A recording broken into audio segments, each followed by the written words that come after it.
So I'm going to take this off and I'm going to just have a look at what's happening.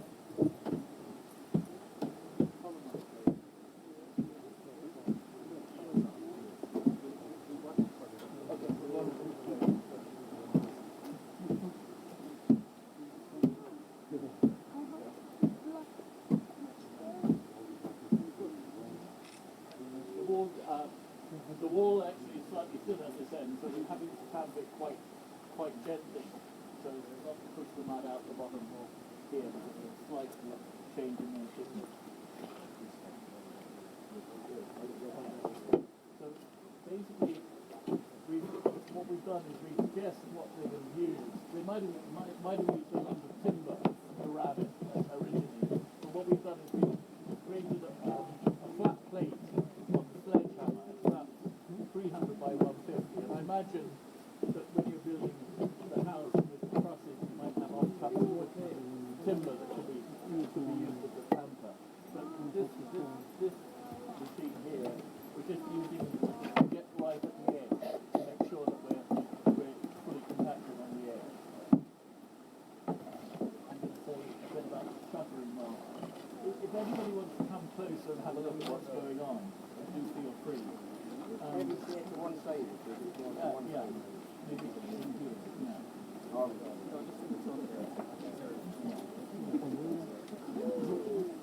Sorry. So what I've done here is create a wedge system.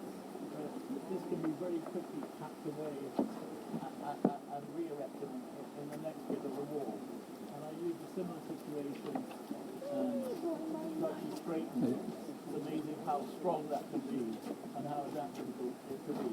So we just used our intuition this morning as to how to best put this together for the demonstration. And now we're actually building the wall.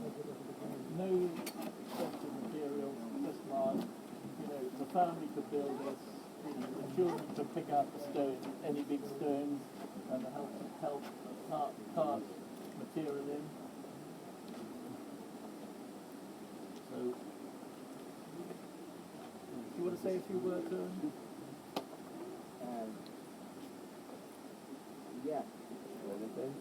You want to No, fine. Yeah.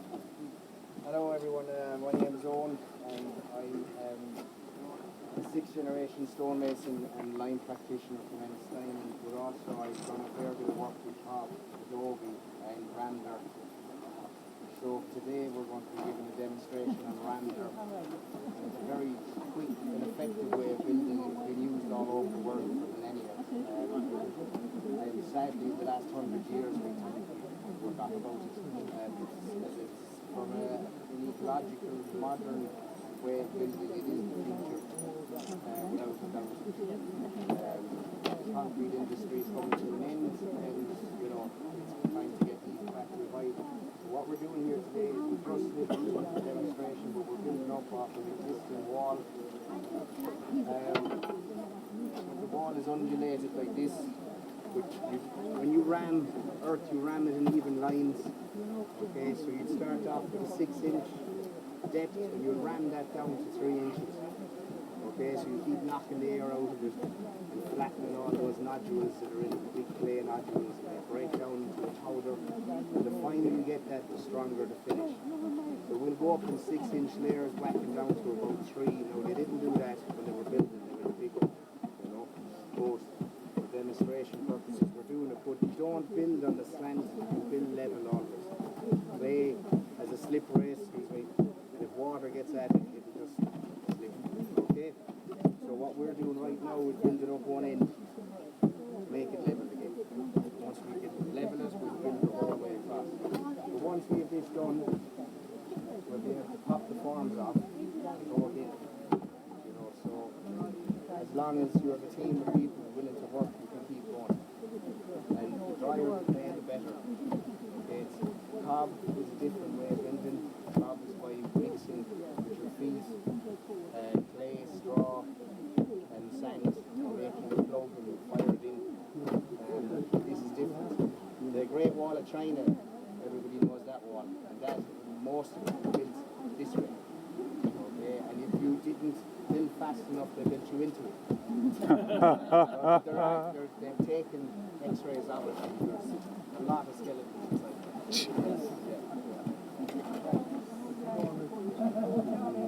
The golden veil, I don't know. Right, where is that? Where? Carved, is it? Yeah, I don't think it's carved or I don't. Okay, the dimensions, yeah, the wider the cottage, the older generally meant, you know. So, like this is a fairly big sized room here. Is there any questions or anything? The form of oh yeah, you want to explain that? Because Chris, the farm work for doing the work is a quick release system, so in order to keep the work moving fairly fast, to have it viable to do it this way, it's a wedge system whereby you can just undo the wedges. There's no names here to tell you the proper thing, but you can undo the wedges and move the form, redo the wedges and still again. We think that to take the form work down would take about 5 seconds only. You know, it's like it's done sort of a magic trick, like push it to one side and the plywood flat. But also the plywood is flexible because the walls are not quite in a straight line, but they have to be vertical, so we can use this double strut system to align things vertically. So that's the thinking behind it. I've used this system to actually straighten walls. So if it's strong enough to push the wall back to vertical again, it's certainly strong enough to do the rammed earth construction. This is the rammed earth into a smaller brick today. So when it's down flat under compression, it's very good. You know, so in theory, that's what we're going to end up with here. Once we take the shutters off, we end up with a block on a wall. So it's the same principle, but that there's nothing in that. If I pull away at that now, it will fall apart once it's under compression more. So what I'm also saying is because it's a sustainability project and hopefully an inspiration for people who want to self-build, all of this formwork can be recycled as roof structure. So we actually use some of the truss members and we work out the lengths to make sure that there's no wastage at the end of the day. So once you build the walls, that goes into the Do you have to do anything to process the mud short of take the stones out? Would you have to add sand or anything to the mud? Or you just take the stones out and compact it and that's it? We tested the mud. We can add things. We've done one trial over there where we added lime to the mud. All right. And it's a hot lime mix. But because the mud that we dig out is quite powdery, it suits mixing. We didn't know until this morning, but it suits quite well to mix with dry slate lime. So what we did is we slaked a bit of lime.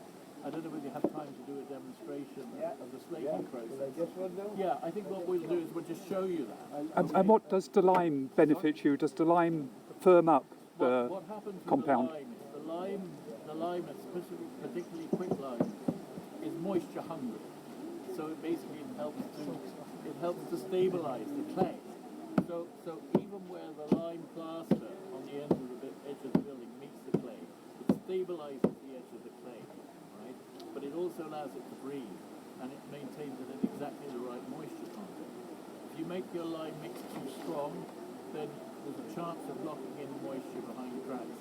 And what happens is, with mud, if it's too much water, it gets to what's called its plastic limit. So if you're throwing a pot on a potter's wheel, and it goes badly wrong, you just take the mud and you put it back together again and try again. And it's a self-healing product. But once it's dry, you can't do that. But when you want structural strength, you want lots of moisture for your pot throwing past the plastic limit, but you don't want lots of moisture for your mud building. You want it to be dry enough to be able to have its cohesive strength. And you know, the quality of mud that we're looking for is the mud bank that will stay vertical, because that's exactly what we're looking at. And as soon as moisture gets into it, like if there's a roof leak or something like that, it starts to collapse. So part of my job is to get this past building regulations, and they can't quite cope with it mentally, because I can't sign off on the mud unless there's a roof on it. Do you see what I mean? Because mud changes with structural strength, but it also heals. If you dry it out, it's fine. So it's an unusual material. Partly it is a Are structural. building regs in Ireland changing, like BERs and stuff like that? Will they accommodate this kind of thing now? Well, the it's a traditional good thing. builds. I mean, I managed to place an argument to get this past the building regs based on certain arguments from the UK and experience in the UK. But it is very much a sort of test, and a maintenance thing. So anybody signing off on a mud building will have to say, okay, it's structurally sound provided it's maintained. They won't be able to say it's always structurally sound, because if you didn't maintain it, it wouldn't be. But it's not that difficult. Thank you. Talk about Yeah, so this is the dry slating process. So they used to, I know many different rendering across all different cottages, let's say mud cottages. There were different types of render geographically. You might have lime clay plastering. You might have lime sand, lime gravel, lime clay and gravel, and it varied across the country. And as years went on, then it evolved again to lime and sand. So that would have been your quicklime that you got out of the local flare kilns that across the Gladys there. So that would have been lump lime. It would have been in a different form at the time. It would have been bigger lumps and stuff. So in order to dry slate, and go down to that and make a nice dry powder lime. And they can, I don't know about the mud building, but they mixed up sometimes. They did. Yes, they did. Yeah. So I know about the renders. So if you'll have to stand back a little bit and form a circle because it's very volatile. Yeah. Yeah, just mind about it here now. So in order to create a successful dry slate, it's 50% water and 50% quicklime. So it's the same amount of quicklime to water. And this is what they would have done.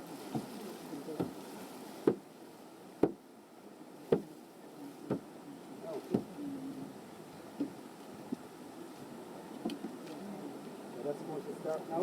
Are you there now?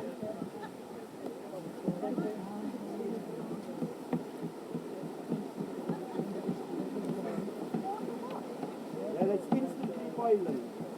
Yeah, it can go up to 360 degrees.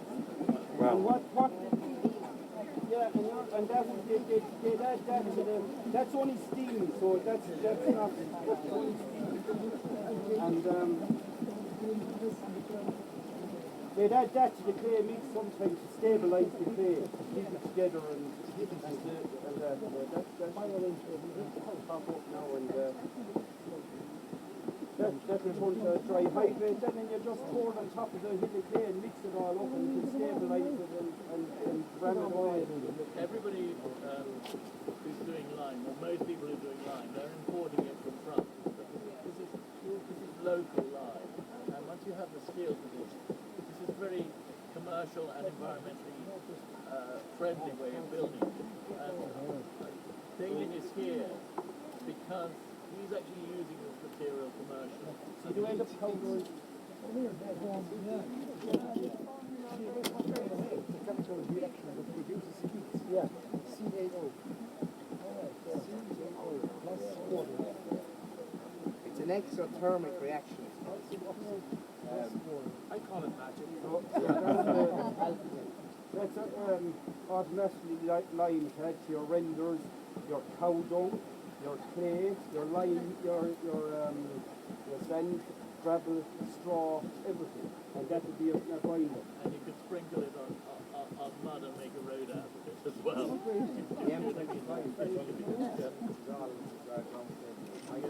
Lime stabilized. So that's your limestone that they took out of the kilns down the field. And they just mixed it with water and they had their binder. And how do you make that by burning? You want to explain how limestone is burned to make that? It's a chemical reaction.